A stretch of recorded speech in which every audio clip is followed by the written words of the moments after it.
प्रयागराज में हुई भगदड़ का मामला देश के सर्वोच्च न्यायालय तक पहुंच गया।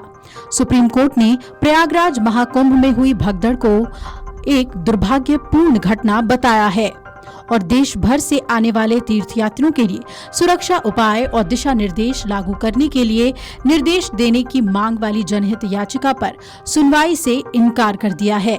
आपको बता दें कि सुप्रीम कोर्ट में एक PIL दायर की गई थी, जिसमें वकील से सुप्रीम कोर्ट ने कहा कि आप अपनी याचिका लेकर इलाहाबाद हाई कोर्ट जाएं।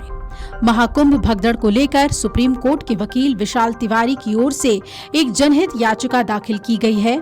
याचिका में मौनी अमावस्या के दिन हुई भगदड़ पर स्टेटस रिपोर्ट और जिम्मेदार अधिकारियों पर कार्रवाई की मांग की गई है। इतना ही नहीं, इसमें सभी राज्यों की ओर से मेले में सुविधा केंद्र खोलने की भी बात कही गई है, जिससे गैर हिंदी भाषी नागरिकों को किसी तरीके की कोई असुविधा न हो। आपको बता दें कि महाकुंभ में मौनी अमावस्या यानी 29 जनवरी के दिन तड़के हुई घटना में 30 लोगों की मौत हो गई थी और 60 लोग घायल हुए थे। हालांकि बड़ी संख्या में श्रद्धालुओं का मेला क्षेत्र में आना जारी है और भगदड़ की घटना का यहां आ रहे श्रद्धालुओं पर कोई खास असर नहीं दिखाई दे रहा। इसके बाद सरकार ने मेला क्षेत्र में भीड़ के प्रबंधन के लिए 5 बड़े उपाय अपनाए हैं, जिनमें बाहरी वाहनों के प्रवेश पर बैन से लेकर VVIP पासों को रद्द किया जाना शामिल है। कोर्ट ने याचिकाकर्ता से इलाहाबाद हाई कोर्ट जाने को कहा और CJI ने इस पर कहा कि ये एक दुर्भाग्यपूर्ण घटना है जो चिंता का विषय है, लेकिन आप हाई कोर्ट जाएं। पहले से ही एक न्यायिक आयोग गठित है। इस पर याचिकाकर्ता ने कहा कि भगदड़ की घटनाएं नियमित होती ही जा रही हैं। यूपी सरकार की ओर से वरिष्ठ अधिवक्ता मुकुल रोहतगी ने पीठ को बताया कि घटना की न्यायिक जांच चल रही है और ये भी कहा कि इसी तरह की एक याचिका हाई कोर्ट में भी दायर की गई है।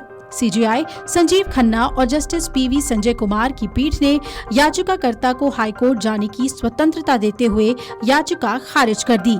ये याचिका सुप्रीम कोर्ट के वकील विशाल तिवारी ने दायर की थी और विशाल तिवारी ने कहा कि राज्य सरकार महाकुंभ में भगदड़ की घटना को रोकने में लापरवाह रही।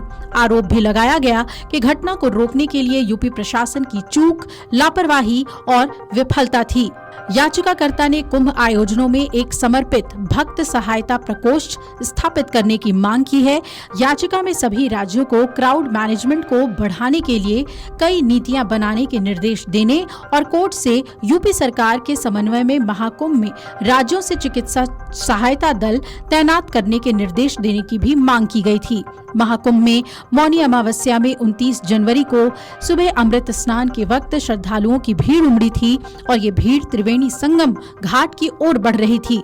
इसी दौरान वहां भगदड़ मचने से 30 से ज्यादा श्रद्धालुओं की मौत हुई और इस घटना में 60 से ज्यादा लोग घायल हुए थे। हालांकि चश्मदीद इस घटना में मौतों के आंकड़े को और ज्यादा बता रहे हैं। घटना को लेकर यूपी सरकार पर लगातार सवाल खड़े किए जा रहे हैं। अब देखना है कि याचिकाकर्ता इस मामले को लेकर हाई कोर्ट का रुख कब करते हैं और हाई कोर्ट इस मामले पर कब सुनवाई करती है। Video desk amarujala.com।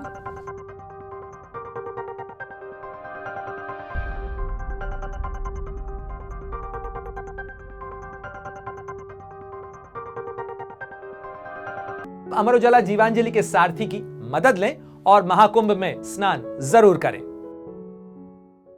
Amar Ujala Jeevanjali के सारथी की मदद लें और महाकुंभ में स्नान जरूर करें।